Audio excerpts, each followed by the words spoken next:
Mo'jiza nima o'zi? Orzuchi, niyatchi.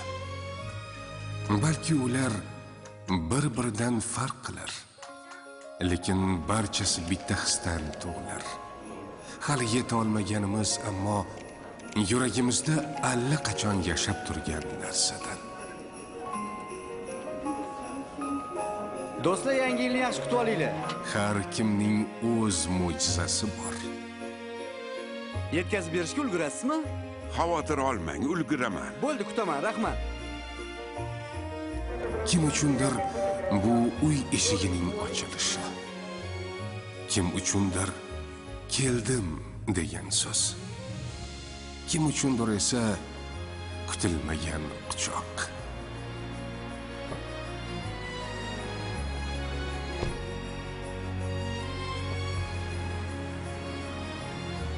Xush kelibsiz aka. Yangi yilda uyda kutayapsizda. Ha, surpriz. Uydagilar bilmaydi. Biz ko'pincha mo'jizani bayramga bog'laymiz. Go'yo u faqat sana bilan keladigandek. Lekin mo'jiza shundoqqina yonginamizda.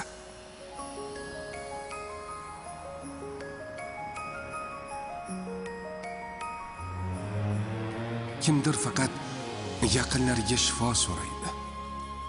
Kimdir hayotida yangi sahifa ochilishini kutadi. Yana kimdir esa bayramni yolg'iz o'tkazmaslikni istaydi. Hamma payaga yig'linglar, tezlashamiz. Mo'jiza shifokorning tungi navbati. Orzu uyga yetib olish uchun shoshayotgan qadamlar. Niyat bolaning qalbida parvoz qilayotgan umid. Assalomu alaykum. Yo'l patrul xizmati katta inspektori leytenant Bozorovman. Muloqotimiz bodi kameraga yozib borilmoqda. Hujjatlaringizni taqdim qiling. Lekin inspektor, ayolim homilador, shoshayotgandim. Siz tezlasha qoling. Yo'l boshlayman. Ortimdan yuring. Biz har kuni o'z hayotimizni qurayapmiz. O'z mehnatimiz bilan, o'z g'amxo'rligimiz bilan. Anasi, istimen. Shidandinglarmi? Hamma keldimi? Akem bilan anamlar keldi. Hamma sizni kutvatir. Aytyor, ulgurasizmi? Albatta ulguraman. Shumisini Biz hozir bo'laman. orzular faqat yangi yil kechasida ro'yobga chiqadi deb o'ylaymiz. Ammo haqiqat shundaki, orzular harakatda tug'iladi, mehnatda pishadi, sabrda mustahkamlanadi. Haqiqiy mo'jiza mehr bilan yozilgan dasturxon. Ovqat tayyor. Alinglar, balalar, kelinglar. O'tir. Baplabsan anasi. Asbasi. Orzular taqvimga qarab amalga oshmaydi. Ular qo'l bilan yaratiladi. Yurak bilan qilinganidan tug'iladi.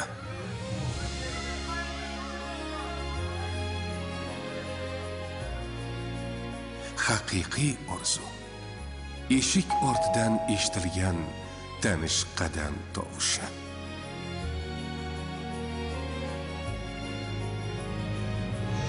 Nazirov, tabriklayman. Egizak. Eng katta mo'jiza yangi hayotning birinchi yig'isi.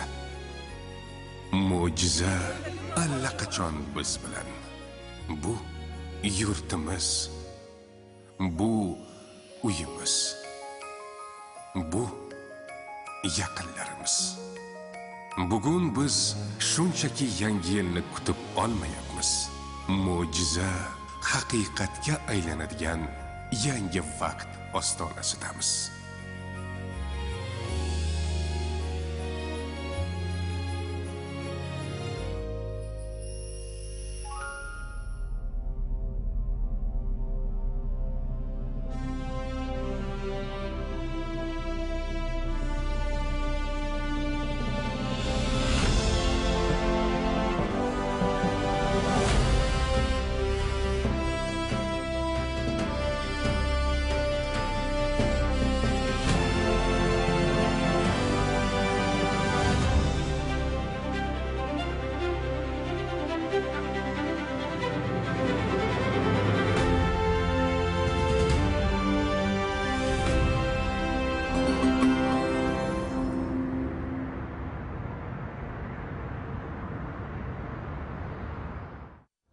Дорогие соотечественники, искренне поздравляю вас, весь наш многонациональный народ, с наступающим новым 2026 годом.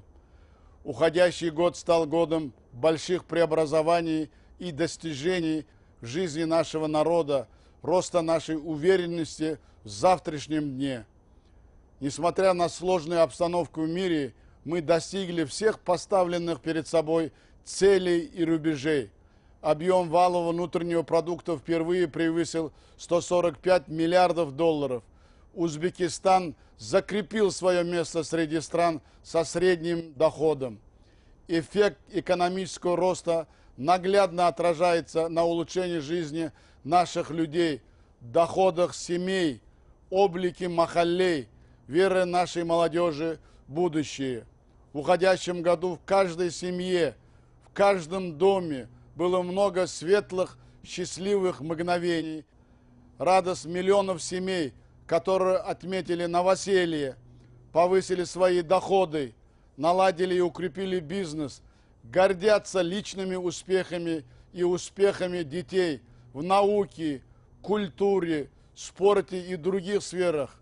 Все это, безусловно, наполняет нас силой и энергией для достижения наших целей в новом году.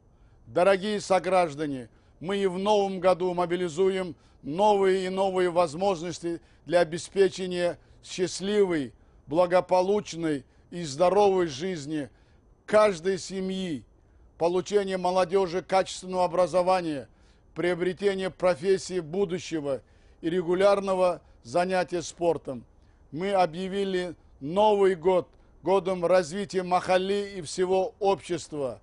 В наступающем году мы улучшим инфраструктуру тысяч махаллей, придадим им облик нового Узбекистана.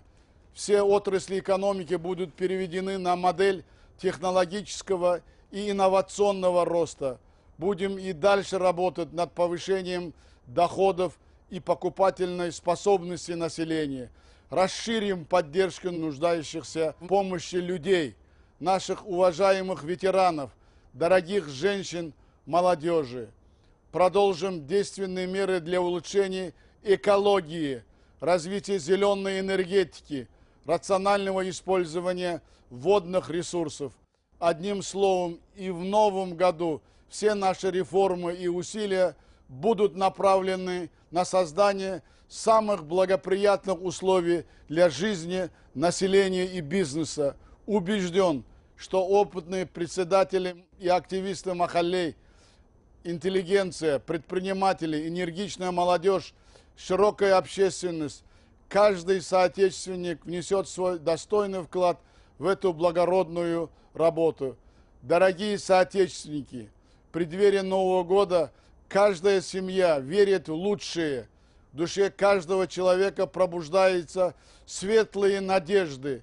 Пусть в Новом году сбудутся все наши чистые помыслы и благородные устремления. Пусть Новый год принесет каждой семье здоровье, счастье и благополучие, а нашей стране прогресс, мир и спокойствие.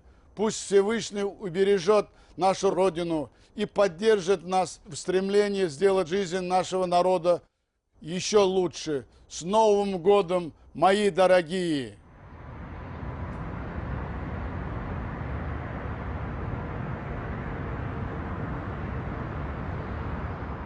Qadrli vatandoshlarim, siz azizlarni, ko'p millatli butun xalqimizni kirib kelayotgan yangi 2026 yil bilan chin yurakdan muborakbod etaman.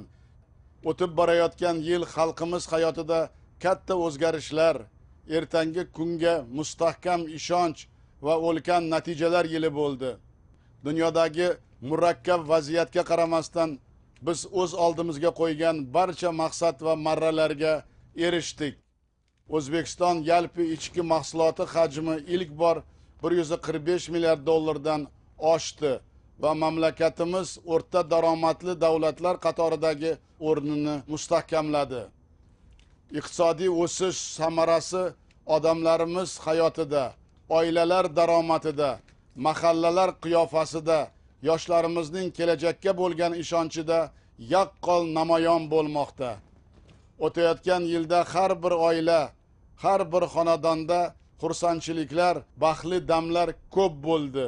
Yangi uyga ko'chib kirgan, o'z biznesini yo'lga qo'ygan yoki kengaytirgan, daromadi oshgan, ilm-fan, sport, madaniyat va boshqa sohalarda o'zi yoki farzandlarining yutuqlaridan quvongan millionlab oilalarning shodligi 2026-yildagi maqsadlarimizga erishish yo'lida bizga albatta katta kuch beradi. Aziz yurtdoshlarim, biz kelgusi yilda ham har bir oilaning baxtli, farovon va sog'lom hayot kechirishi, yoshlarimizning sifatli ta'lim olishlari, kelajak kasblarini egallashlari va sport bilan muntazam shug'ullanishlari uchun yangi imkoniyatlarni ishga solamiz. Biz 2026-yilni mahallani rivojlantirish va jamiyatni yuksaltirish yili deb e'lon qildik. Yangi yilda minglab mahallalar infratuzilmasini yaxshilab, ularga yangi O'zbekiston qiyofasini olib kiramiz. Barcha iqtisodiyot tarmoqlarini texnologik innovatsion o'sish modeliga o'tkazamiz. Xalqimizning daromadi va xarid qobiliyatini oshirish ishlarini yanada jaddallashtiramiz. Aholining yordamga muhtoj qatlamlari, muhtaram keksalarimiz, qadrli xotin-qizlar va navqiron yoshlarimizni qo'llab-quvvatlashni kengaytiramiz. Ekologiyani yaxshilash, yashil energetikani rivojlantirish va suv resurslaridan oqilona foydalanish bo'yicha ta'sirchan choralarni davom ettiramiz. Bir so'z bilan aytganda, yangi 2026-yilda ham barcha islohotlarimiz, sa'y-harakatlarimiz odamlarimiz yaxshi yashashi va biznes uchun eng qulay sharoitlarni yaratishga qaratiladi. Tajribali mahalla raislari va faollari, ziyolilar, tadbirkorlarimiz, serg'ayrat yoshlarimiz, keng jamoatchiligimiz, har bir vatandoshimiz ushbu oliyjanob ishlarga munosib hissa qo'shadi deb ishonaman. Aziz vatandoshlarim, yangi yil arafasida har bir oila yaxshi niyatlar qiladi. Har bir inson qalbida yorqin orzu umidlar jo'sh uradi. Har birimizning pok niyatlarimiz, ezgu maqsadlarimiz 2026-yilda albatta amalga oshsin. Yangi yil har bir oilaga sihat salomatlik, baxt saodat, qut baraka, yurtimizga yuksak taraqqiyot, tinchlik, xotirjamlik olib kelsin. Yaratgan Parvardigor vatanimizni asrasin. Xalqimiz hayotini yanada yaxshilash yo'lidagi ishlarimizda madadkor bo'lsin. Yangi yil barchamizga muborak bo'lsin, azizlarim.